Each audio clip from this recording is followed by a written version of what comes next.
Bismillahirrahmanirrahim. Assalamualaikum warahmatullahi wabarakatuh. Alhamdulillah wa syukrulillah. Salatu wassalam ala rasulillah wa ala alihi wa sahbihi wa mawalah. La hawla wa la quwata illa billah, amma ba'du.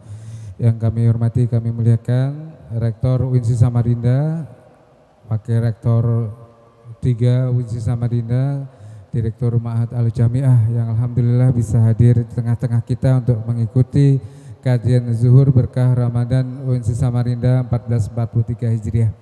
Memasuki hari ke-17, kita akan bersama-sama mengikuti kajian bersama Al-Ustadz Wahyu Tami LC MPD yang insya Allah akan mengangkat tema terkait dengan fikih Ramadan, fikih puasa yang terkait dengan nuzulul Quran.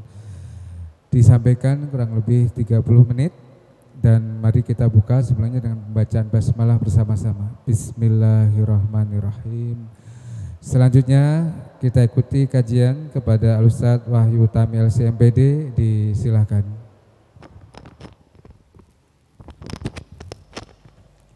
Bismillahirrahmanirrahim. Assalamualaikum warahmatullahi wabarakatuh.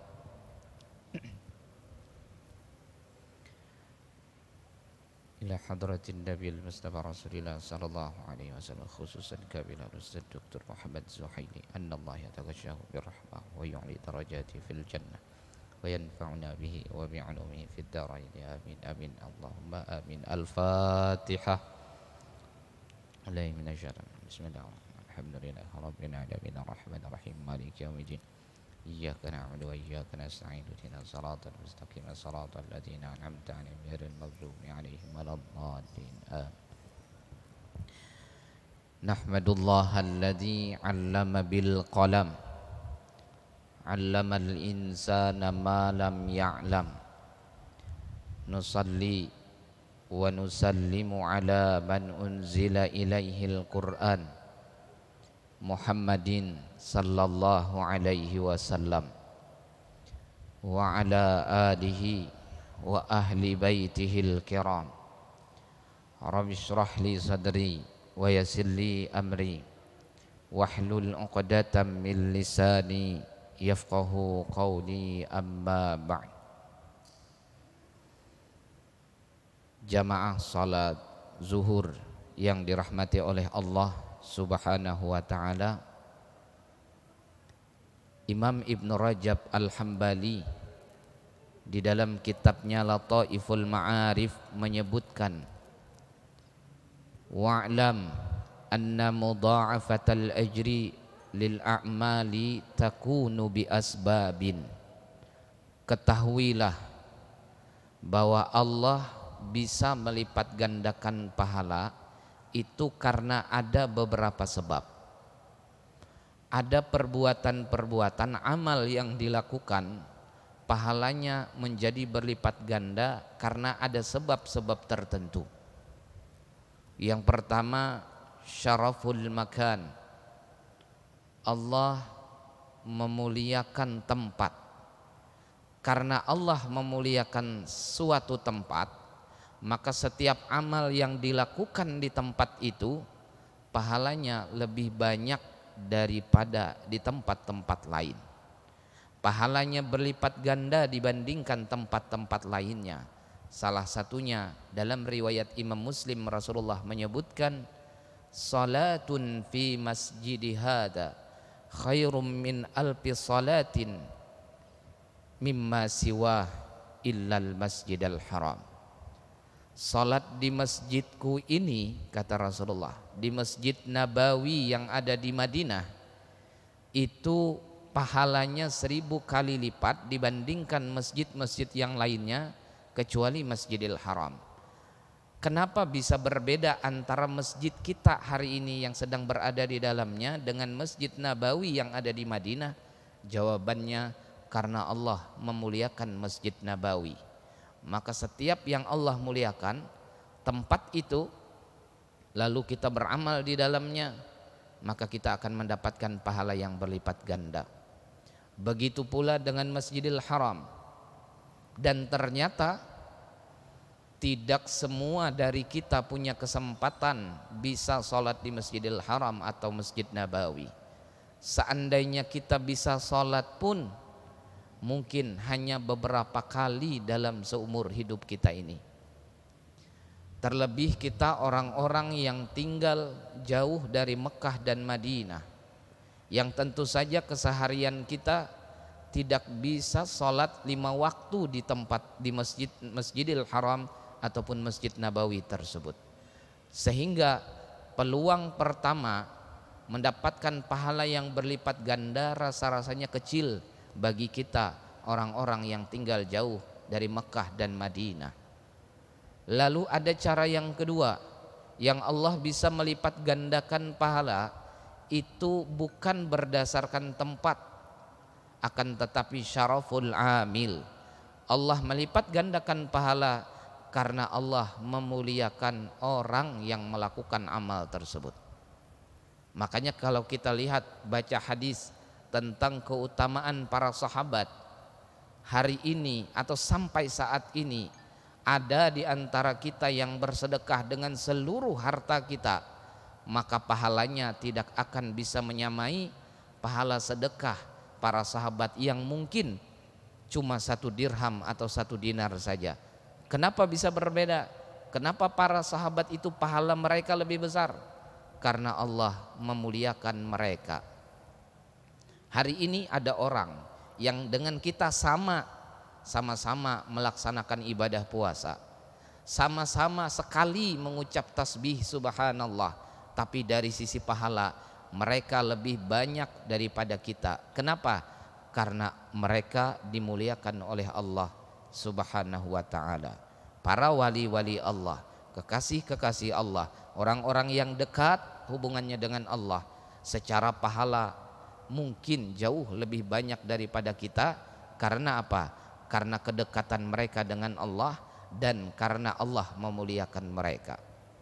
Kita orang yang begitu banyak dosa, begitu banyak kesalahan, termasuk kita adalah orang yang mungkin sangat malas dalam melakukan ibadah ini, maka peluang kedua bagi kita rasa-rasanya kecil, dikarenakan kita orang yang begitu banyak dosa kesalahannya.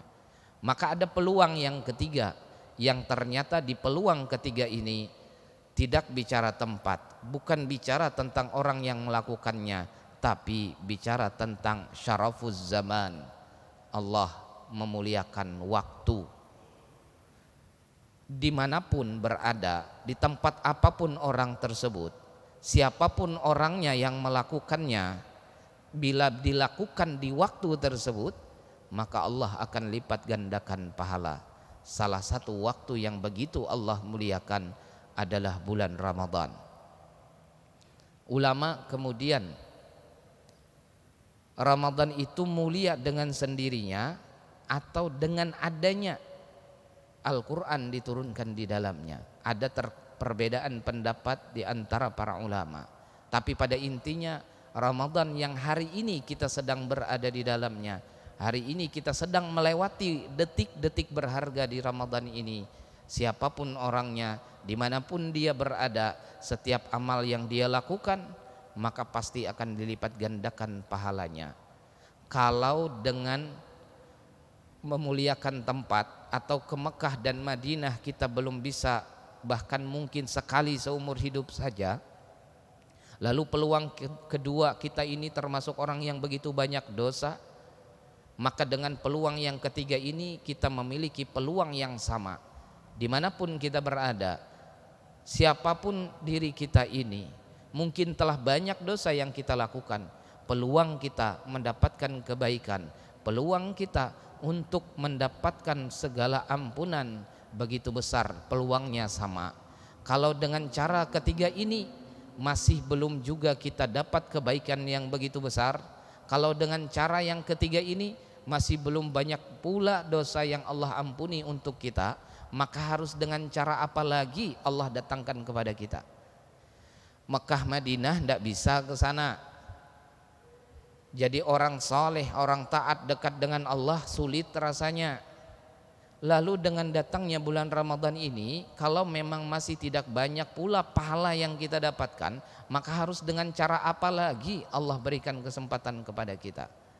Bukankah dalam sejarah Rasulullah bertemu bulan Ramadan atau puasa di bulan Ramadan tercatat hanya dalam waktu 9 tahun atau 9 kali. Di tahun kedua ayat Al-Quran Al-Baqarah 183 Allah turunkan tepatnya di bulan Sya'ban.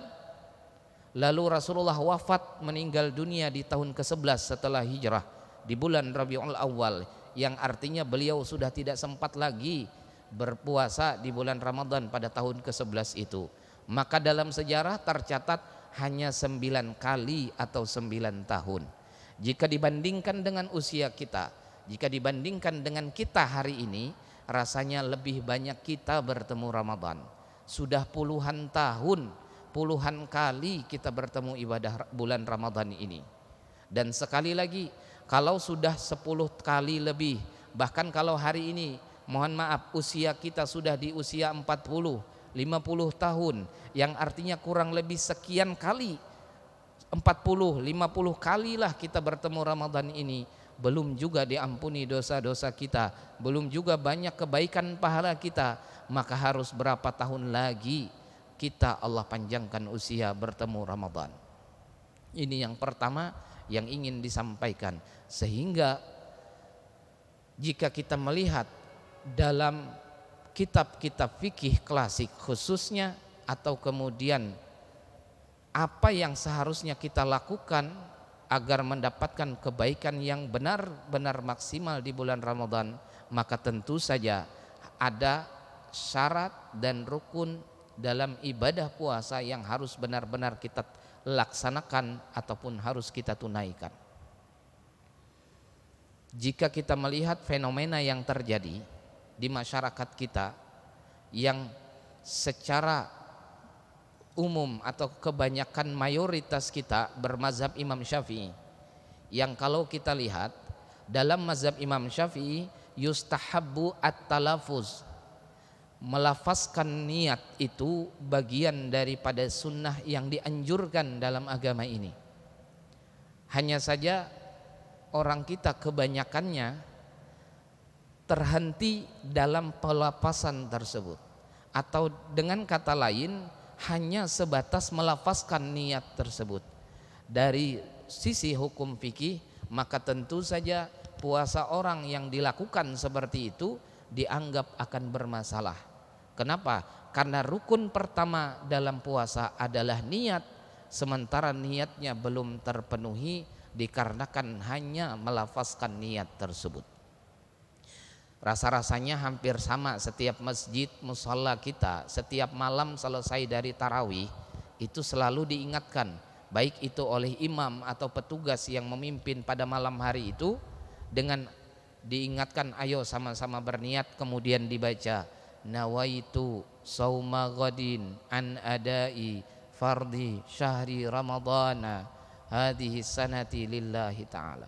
Hampir semua masjid musalla selalu seperti itu. Nah, memang sekali lagi dalam mazhab Imam Syafi'i hal tersebut adalah bagian yang begitu dianjurkan. Tapi wala takfi bil lisan, tidak cukup jika hanya membaca lafaz niat tersebut.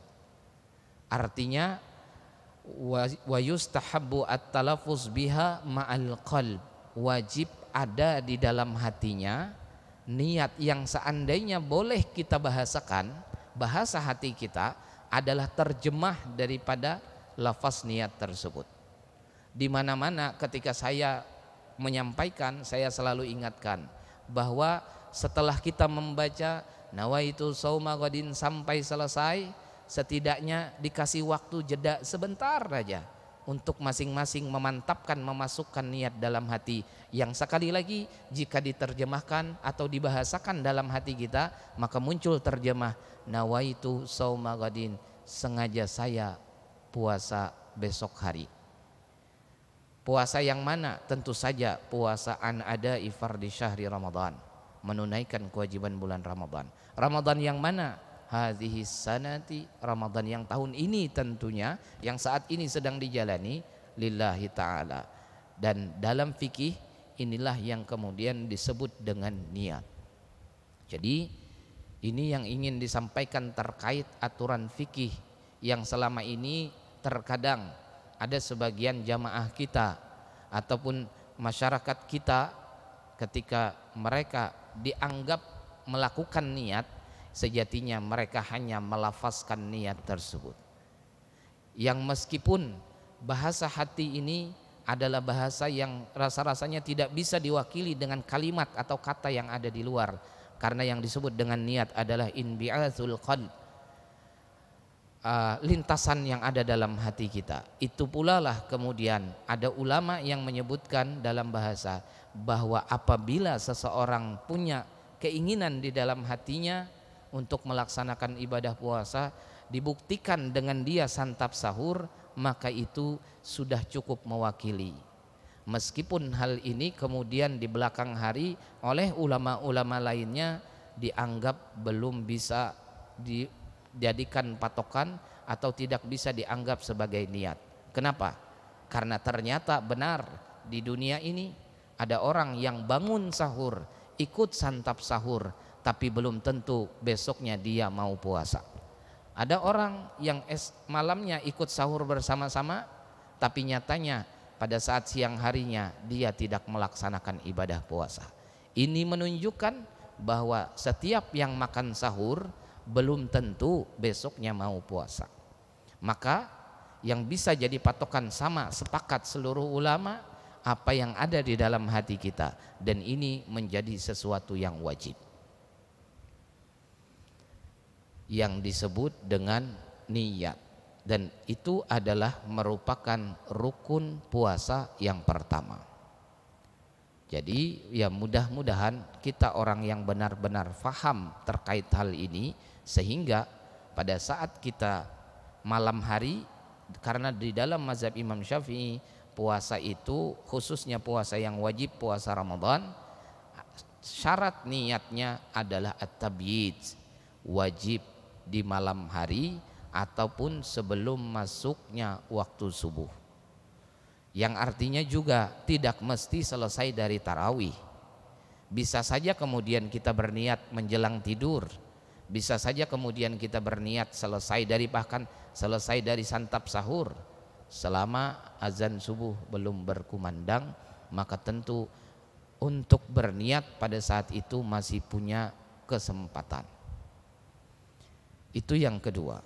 Lalu yang berikutnya adalah terkait bahwa pada saat ini kita diberikan sebuah kenikmatan yang begitu besar, yaitu kitab suci Al-Quran yang diturunkan kepada Rasulullah, yang hari ini menjadi pedoman untuk kehidupan kita. Dan kalau kita lihat sejarahnya Al-Quran sebagaimana yang kita fahami terkait nuzulul Quran, di mana Al-Quran itu sendiri diturunkan adalah di bulan Ramadan ini. Syahrul Ramadan alladzi unzila fihi al-Quran. Di bulan Ramadan inilah kemudian kitab suci yang kemudian menjadi pedoman bagi kita Allah turunkan. Maka semua ulama sepakat tentu saja apapun yang dilakukan di bulan Ramadan yang ada hubungannya dengan Al-Quran, maka ini adalah amalan terbaik yang dilaksanakan di bulan Ramadan.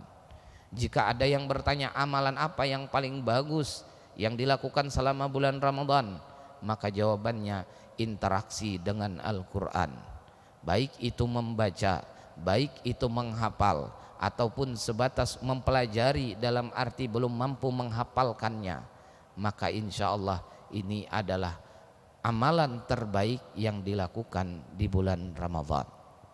Karena sekali lagi Ramadan adalah bulan di mana Al-Quran itu sendiri diturunkan. Dan ada yang menarik, ada satu yang ingin saya sampaikan. Jika kita perhatikan Al-Quran itu, huruf-huruf Al-Quran itu ada harokat atau baris dan ada titik tanda bacanya. Jika kita mau merenungi, ada ulama yang sudah lama memikirkan hal tersebut, merenungi hal tersebut. Di antaranya Coba kita perhatikan dalam Al-Quran, titik yang pertama kali muncul adalah di huruf ba yang ada di surah Al-Fatihah di bagian awal kalimat Bismillahirrahmanirrahim. Huruf yang menggunakan tanda baca titik adalah huruf ba di bagian pertama. Dan coba kita perhatikan huruf ba itu letak titiknya adalah di bagian bawah. Dan ini sebuah isyarat sejatinya kepada kita semua umat manusia, umat Islam ini. Kita ini adalah orang yang penuh dengan dosa dan kesalahan, adalah orang yang begitu hina. Dan siapapun yang mau belajar maka wajib hukumnya untuk merendahkan dirinya, meletakkan dirinya di bagian bawah. Dan itu adalah gambaran kehidupan kita ini. Sebelum kita bertemu dengan Al-Quran, maka kita letaknya persis seperti huruf titik ba itu. Kita biasa, kita tidak istimewa sama sekali, bahkan mungkin begitu banyak dosa kesalahan kita, maka dia diletakkan di bawah. Dan coba perhatikan, jika mulai dibaca Bismillahirrahmanirrahim, lanjut dengan Alhamdulillahirrabbilalamin, selesai Al-Fatihah, lanjut dengan Al-Baqarah, lanjut lagi dengan Ali Imran, sampai keseluruhan surah Al-Quran itu dibaca, yang sampai 114 surah terakhir, kita akan bertemu dengan surah An-Nas yang ujung ayatnya minal jinnati wan nas. Coba perhatikan huruf terakhir yang digunakan, bagian yang pakai titik adalah huruf nun, yang kalau kita lihat minal jinnati wan nas, dan titik yang ada di huruf nun ternyata sudah berubah menjadi bagian atas. Artinya apa? Inilah kehidupan kita hari ini. Dimulai sebelum orang itu melewati Al-Quran, sebelum orang itu membaca Al-Quran, sebelum orang itu bisa mengamalkan Al-Quran, maka dia akan persis seperti titik yang ada di bawah di huruf ba. Tapi bila dia mampu mengamalkannya, mampu setidaknya membacanya, maka dia akan mendapatkan persis seperti titik yang ada di huruf nun, letaknya menjadi di atas. Dia akan menjadi mulia, dia akan menjadi terhormat, dia akan dimuliakan oleh Allah Subhanahu wa ta'ala. Maka ini yang juga ingin disampaikan pada siang hari ini. Mudah-mudahan menjadi motivasi bagi kita semua yang mungkin selama ini kita adalah orang yang secara hafalan tidak terlalu banyak ayat-ayat Al-Quran yang kita hafal, tapi setidaknya interaksi terhadap Al-Quran selalu kita lakukan, baik itu dengan cara membacanya atau terus menerus mempelajarinya, terus menerus mengkaji ayat-ayat Al-Quran itu. Maka dipastikan di akhir, ketika kita sudah selesai atau mengakhiri kehidupan kita di dunia ini dengan selalu berinteraksi terhadap Al-Quran, maka kita akan diantarkan menjadi seperti titik yang ada di atas huruf nun minal jinnati wan nas, yang letaknya di bagian atas.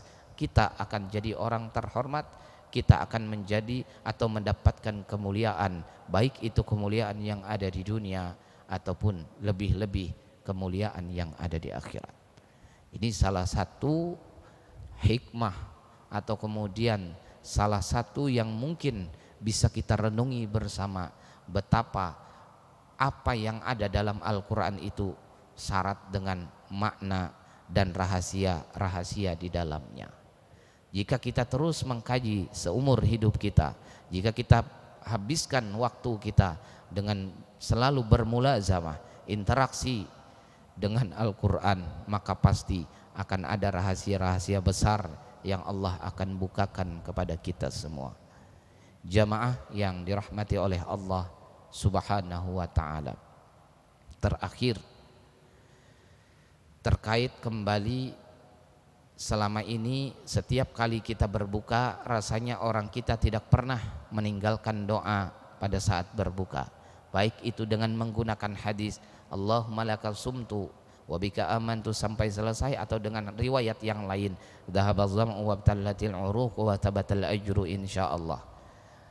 Yang menarik adalah ternyata justru ada banyak orang kita meninggalkan doa yang diinginkan oleh Rasulullah, yaitu apa? Doa sesuai dengan hajat dan keperluan kita masing-masing. Artinya begini, kalau kita perhatikan, insya Allah secara umum orang kita itu akan membaca doa tersebut. Allahumma lakasumtu atau zahabal zam'u, rata-rata semuanya akan baca. Tapi tidak semua dari kita, orang-orang yang berbuka puasa itu diisyaratkan oleh Rasulullah kemudian meminta berdoa dengan hal yang lain sesuai dengan hajat dan keperluan dunia dan akhiratnya. Dan ini adalah kerugian rasa-rasanya yang lewat pahalanya begitu saja. Kenapa? Karena dari pandangan fikih, pahala sunnah itu semakin banyak dilakukan, maka tentu saja semakin banyak pahala yang akan diraih. Orang yang berbuka dengan membaca Allahumma lakasumtu, maka telah dapat pahala doa tersebut. Dan ada orang yang dengan berdoa selain membaca doa Allahumma lakasumtu, lalu dia berdoa sesuai dengan keinginan dan hajatnya. Ya Allah, semoga dimurahkan rezeki. Ya Allah, semoga disehatkan badan dan lain sebagainya. Maka akan ada pahala berikutnya yang akan didapatnya. Dan tentu saja salasatun la turaddu da'watuhum, ada 3 kelompok orang di dunia ini yang la turaddu da'watuhum, doa mereka tidak akan ditolak oleh Allah. Siapa? Di antaranya adalah as-shaim hina yuftir, orang yang ketika berdoa, ketika dia berbuka, dia berdoa dalam doa yang secara umum.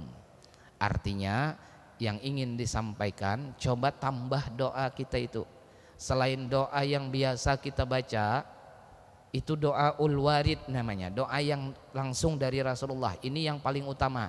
Tapi bukan hanya sampai situ, tambah dengan doa-doa yang lain. Doa keinginan kita, semoga dimurahkan rezeki, semoga disehatkan badan dan lain-lain sebagainya. Kalau dengan janji Rasulullah yang diucapkan oleh beliau melalui hadis tersebut, la turaddu da'watuhum, maka paling besar peluang kita untuk mendapatkan doa segera dikabulkan Allah adalah ketika kita berbuka. Selain dipastikan ada pahala lebih yang akan kita dapat. Nah, ini yang ingin juga disampaikan. Kenapa? Karena sekali lagi yang saya perhatikan, banyak orang lupa berdoa di tempat ini. Di saat tersebut banyak yang lupa berdoa. Kenapa? Karena secara umum manusia, mereka akan berpikir pada saat berbuka, fokus mereka adalah ke makanan dan minuman yang dihidangkan. Dengan bahasa kitanya, begitu mau berbuka itu pikiran kita ini adalah mana lumpia, mana ote-ote, mana mihun, itu aja yang dipikirkan lagi. Maka bagaimana di waktu orang-orang sibuk dengan makanannya, kita justru tetap mengingat Allah dan kemudian meminta kepada Allah. Peluang besar sekali dengan terkabulnya doa-doa yang kita minta, yang kita panjatkan. Dan ini saya berani menyampaikan karena saya pribadi adalah orang yang telah sering membuktikan. Hampir setiap tahun ketika bulan Ramadan, ketika berbuka saya selalu berdoa memohon kepada Allah. Dan sejauh yang saya ingat, semua doa, semua permohonan yang saya minta di Ramadan tahun lalu, pada Ramadan tahun ini telah saya rasakan manfaat atau telah Allah kabulkan permintaan-permintaan itu. Artinya saya pribadi telah membuktikan bahwa doa-doa yang diminta pada saat berbuka puasa itu begitu mustajab, begitu cepat dikabulkan Allah. Dan sejauh yang sekali lagi, sejauh yang saya ingat, tidak ada doa saya yang belum saya dapatkan, yang belum Allah berikan ketika saya memintanya di bulan Ramadan pada saat berbuka puasa. Maka ini yang terakhir yang ingin disampaikan kepada kita. Ayo, begitu kita berbuka, selain membaca doa yang biasa kita baca, tambahlah doa-doa tersebut minimal di dalam hati atau terucap dengan lirih pelan. Ya Allah, semoga disehatkan badan, semoga diberikan, dianugerahkan kenyamanan, ketenangan dalam hidup dan lain-lain sebagainya. Mudah-mudahan dengan itu mengantarkan kita benar-benar selain memaksimalkan pahala yang bisa kita raih, yang kita dapatkan di bulan Ramadan, juga banyak harapan dan doa kita Allah kabulkan karena meminta di waktu-waktu yang mustajab tersebut. Mungkin itu sampai jam berapa gitu? Sudah. Mungkin itu saja. Seandainya ditambah lagi pun rasanya saya sudah kewalahan, karena jujur saja dari subuh belum ada sarapan ini. Dan kebetulan ini satu-satunya ceramah yang di bulan Ramadan yang tidak ada diletakkan air minum di depan. Jadi mungkin itu saja, mudah-mudahan ada manfaatnya. Teriring doa, mudah-mudahan sekali lagi ibadah Ramadan yang hari ini kita jalani, yang di hari ke-17 ini, semoga Allah beri kekuatan, beri kemampuan bisa menyelesaikan atau menunaikannya hingga waktu berbuka nanti. Dan juga tentunya mudah-mudahan Ramadan yang tinggal sedikit waktu lagi, mudah-mudahan bisa kita selesaikan dengan ibadah yang lebih maksimal lagi, dengan ibadah yang lebih baik lagi. Dan yang paling penting, semoga Allah meridai, menerima segala amal saleh, amal baik yang kita lakukan. Ala hadhihi niyah wa kulli niyatin salihah wa ila hadratin nabil mustafa rasulillah sallallahu alaihi wasallam. Al-Fatihah. Wabillahi minasyaitonir rajim. Bismillahirrahmanirrahim. Arrahmanirrahim. Maliki yaumiddin. Iyyaka na'budu wa iyyaka nasta'in. Ihdinas siratal mustaqim. Siratal ladzina an'amta 'alaihim ghairil maghdubi 'alaihim waladdallin. Amin. Amin amin ya rabbal alamin. Bismillahirrahmanirrahim. Alhamdulillahi rabbil alamin. Assalatu wassalamu ala asyrafil anbiya'i wal mursalin sayyidina wa maulana Muhammadin wa ala alihi wa sahbihi ajma'in. Allahumma ij'al hadzal jam'a jam'an maghfuran wa tafarruqana min ba'dihi tafarruqan ma'suma. Allahumma anfa'na bima 'allamtana wa 'allimna ma yanfa'una wa zidna ilma wa fahma birahmatika ya arhamar rahimin. Rabbana taqabbal minna innaka antas sami'ul alim wa tub 'alaina innaka antat tawwabur rahim. Rabbana atina fid dunya hasanah wa fil akhirati hasanah wa qina adzabannar. Wa sallallahu ala sayyidina Muhammadin nabiyil ummi wa ala alihi wa sahbihi wa sallam. Subhana rabbika rabbil izzati amma yasifun wa salamun alal mursalin walhamdulillahi rabbil alamin. Assalamualaikum warahmatullahi wabarakatuh. Waalaikumsalam warahmatullahi wabarakatuh. Terima kasih disampaikan kepada Al-Ustadz Wahyu Tami LC MPD yang telah menyampaikan kajian pada kesempatan zuhur kali ini. Semoga ilmu yang disampaikan bermanfaat. Di antara yang disampaikan adalah Allah akan melipat gandakan pahala ibadah hamba-hambanya karena tempat dan karena waktu dan karena yang lainnya. Dan salah satu karena waktu adalah bulan suci Ramadan.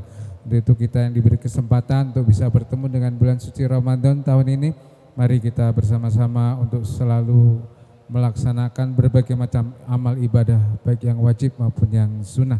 Dan diantaranya adalah bagaimana kita berinteraksi dengan Al-Quran dan berbanyak dengan doa, terutama di waktu berbuka. Demikian, terima kasih.